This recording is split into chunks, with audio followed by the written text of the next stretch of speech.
El Colegio de México y el Centro de Estudios Lingüísticos y Literarios presentan Trayectorias en Interpretación, Traducción y Traductología.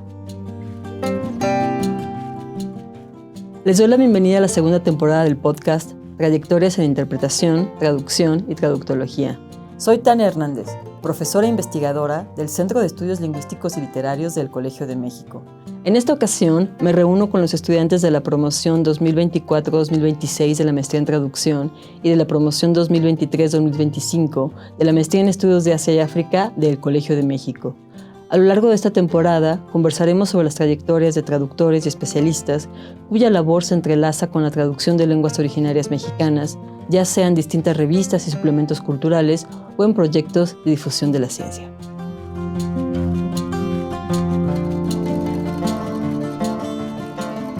Les doy la bienvenida al penúltimo episodio de la segunda temporada del podcast Trayectorias en Interpretación, Traducción y Traductología.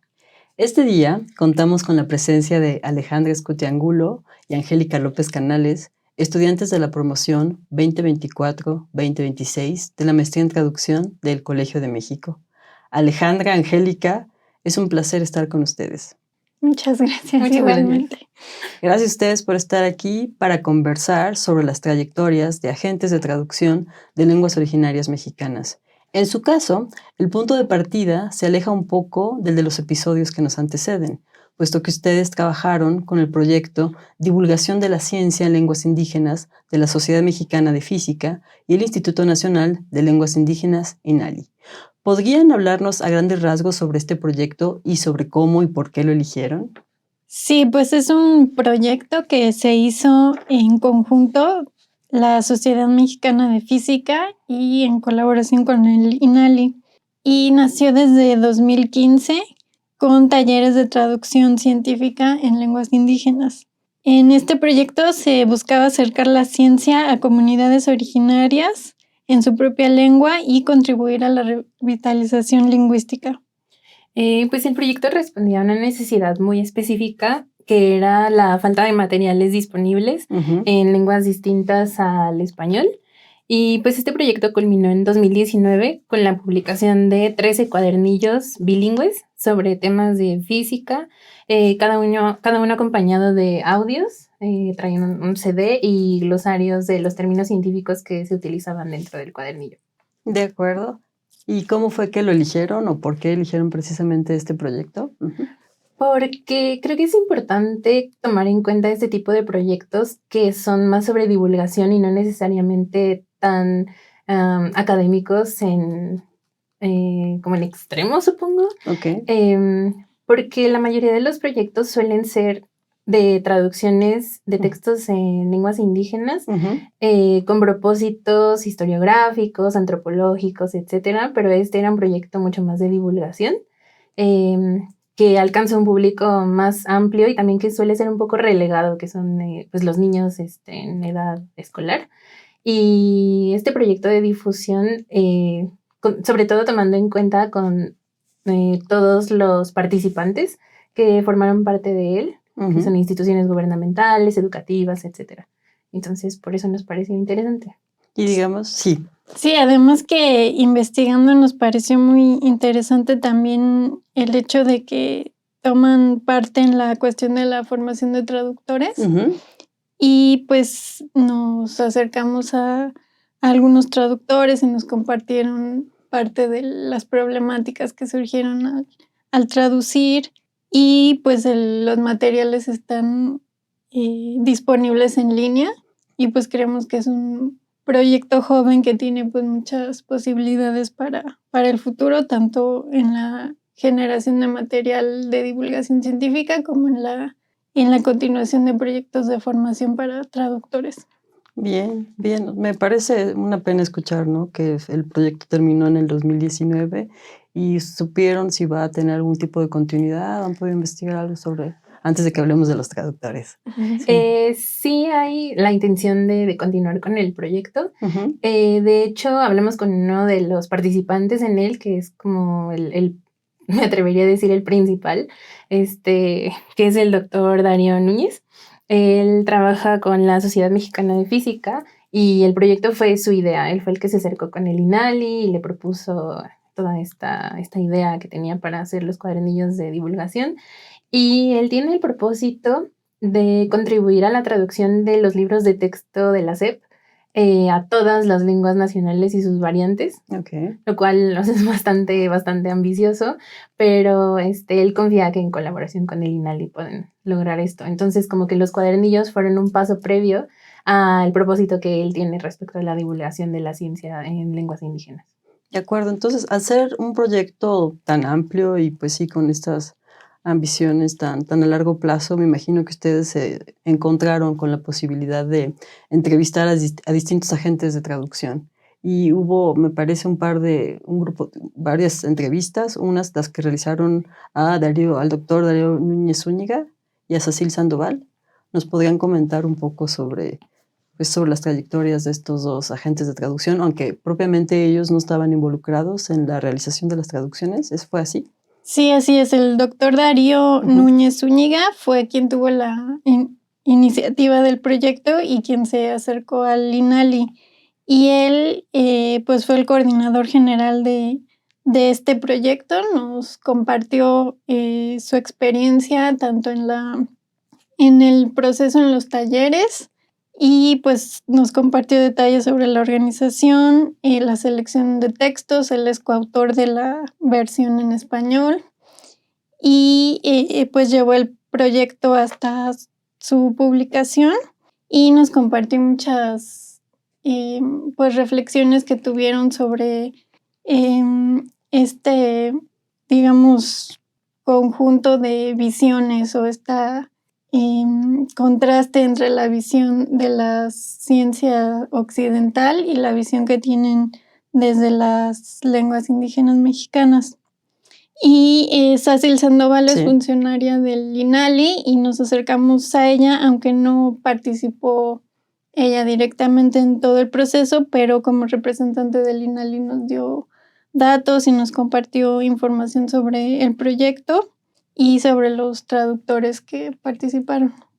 Sí, pues entrevistarlos nos permitió mostrar tanto la parte académica como la parte un poco más administrativa, puede ser un poco más burocrática del proyecto, que obviamente era importante tomando en cuenta que es una colaboración entre pues, científicos y una institución gubernamental.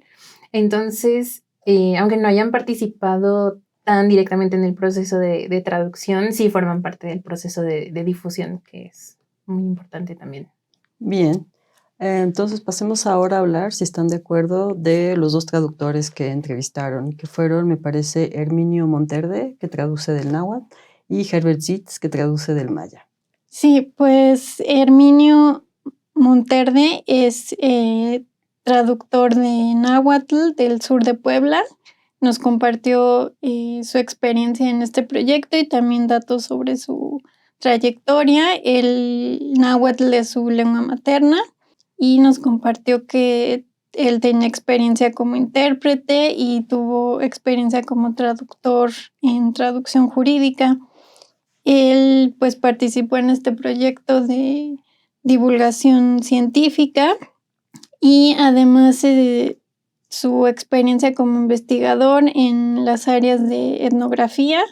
También es docente de lenguas e investigador sobre lingüística náhuatl. Y un dato importante es que el cuadernillo náhuatl se tradujo en colaboración con Jacobo Diego Martínez. Es uno de los casos en el que hubo colaboración de varios traductores. Él es licenciado en Lengua y Cultura por la Universidad Intercultural del Estado de Puebla y al momento de la entrevista era estudiante del doctorado en Ciencias Sociales de la Universidad Veracruzana. Él lleva a cabo trabajo de campo en comunidades de San Miguel del Progreso y San Miguel Sinacapan, porque él está trabajando en su tesis de doctorado que se titula Del sonorismo más igual a la etnografía del Estado. Es en el proyecto en el que estaba trabajando cuando lo entrevistamos y él pues nos comentó que lo más importante para él son como los problemas que enfrentan las comunidades indígenas respecto al desplazamiento de sus sistemas lingüísticos dancísticos, que es lo que le interesa en este momento en su investigación, y jurídicos, y también la falta de apoyo oficial para evitar que este desplazamiento ocurra. De acuerdo, eso es en el caso de Herminio Monterde. Sí. ¿Y qué sucede? ¿Qué nos pueden contar de Herbert? Sí. Pues Edward, él creció en la comunidad de Tujica, en Quintana Roo, en un entorno donde el español era bastante limitado. El maya era el idioma principal de comunicación. Su educación familiar y su contacto con la vida comunitaria contribuyeron a su dominio del maya, que es la base de su labor como traductor. Él se graduó de la maestría en Lingüística Indoamericana del Centro de Investigación y Estudios Superiores en Antropología Social, y al momento de la entrevista estaba también en el programa de doctorado en Antropología Lingüística en la Universidad de Nuevo México. Él ha dado clases de maya en la Escuela Abierta de Etnografía y Antropología en Piste, Chichén Itzá, y también en el Latin American and Iberian Studies de la Universidad de Nuevo México. Sí, y sus intereses de investigación se centran en la antropología, en la lingüística, en la pedagogía y la antropología lingüística. Y los temas que le interesan en sus estudios son los efectos de las políticas lingüísticas en las experiencias de los hablantes mayas, la narrativa y la socialización lingüística de las infancias en la península de Yucatán.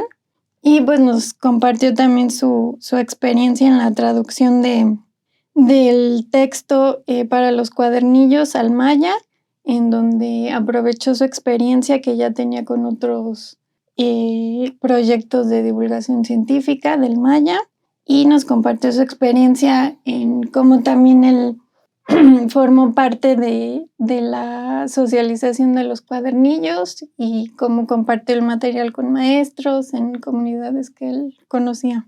Entonces, en el caso de ambos agentes, la traducción tiene un papel importante en sus trayectorias, tanto académicas como profesionales y personales incluso, ¿no? Porque me parece que pues puedo detectar que hay pues no solo la intención de hacer estas traducciones, sino hasta cierto punto, por el tipo de lenguas del que se trata, de hacer una especie de activismo lingüístico. ¿Sí esa fue su impresión al hablar con Herminio y con Herbert? Sí, pues ambos pertenecen al Padrón de Traductores del INALI, que es un proyecto, pues una iniciativa gubernamental que se dedica a buscar intérpretes y traductores de distintas lenguas indígenas y sus variantes para, pues cuando se necesiten, ¿no? Traducción jurídica, médica, etcétera. Pero en este caso fue pues para su participación en la traducción de los cuadernillos, dado que el doctor Darío Núñez se acercó al INALI para hacer esto. El INALI le proporcionó esta lista de este padrón de traductores para saber quiénes estaban disponibles, etcétera, para ayudar con la traducción de su proyecto. Sí, y nos compartieron también su postura como hablantes, la percepción que tienen al trabajar en cada lengua. En el caso del náhuatl, nos explicaron la problemática de que es una lengua con muchas variantes y pues en realidad ese texto pues no es fácil de comprender para comunidades de otras variantes del náhuatl. En cambio, en el caso del maya, él socializó los textos con familiares y con personas que conocía de Quintana Roo, de Yucatán, y pues nos decía que en el caso del maya pues es una situación muy diferente al de otras lenguas indígenas, porque nos decía que la única variante que nos entiende era la variante escrita. Entonces pues se notaba también en cada texto. El glosario, por ejemplo, del maya estaba mucho más completo y menos préstamos. Entonces pues nos compartieron también sobre su experiencia como hablantes, sobre cada lengua. Escuchándolas, pues me animo a preguntarles también para acercarnos hacia el final de este episodio si quisieran compartir algunas de las líneas o preguntas de investigación que se quedaron pendientes, que alguien más pudiera trabajar o incluso ustedes mismas. Pues creo que sería importante pensar en incluir las trayectorias de los demás traductores, porque sí fue un proyecto bastante amplio, bastante grande, donde participaron muchos traductores de lenguas indígenas e incluso los mismos científicos que trabajaron en la elaboración del cuadernillo en español y en los talleres de traducción con los traductores de lenguas indígenas. Creo que el papel de todos fue bastante importante para poder llevar el proyecto a una conclusión pues satisfactoria.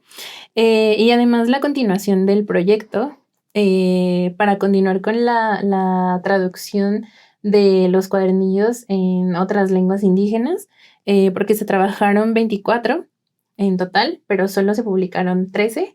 Y además el asunto de la distribución, que se debería dar continuidad, sobre todo en escuelas y comunidades indígenas, porque algunas pues son difíciles es difícil llegar a esas comunidades, o no hay como muchas oportunidades de difusión de este tipo de textos impresos. Y además ampliar los temas, no limitarse solo a la física, sino incluir otros temas científicos como la biología, la salud, el medio ambiente. Y crear materiales digitales e interactivos para tener un mayor alcance. Así es, y como mencionábamos, desde la Sociedad Mexicana de Física, el doctor Darío nos comentó la disposición que tienen de colaborar en el proyecto ambicioso de la traducción de libros de la SEP, que pues hay muchas variantes a las que no se han traducido. Y pues también continuar con la elaboración de material de divulgación, no solamente en física, sino en otros ámbitos científicos. Pues bien, muchísimas gracias Alejandra y Angélica por compartirnos su tiempo y sus experiencias en esta investigación. Nos despedimos y los invitamos a que nos acompañen en el último episodio de la temporada. Esto fue una producción de la Coordinación de Educación Digital del Colegio de México.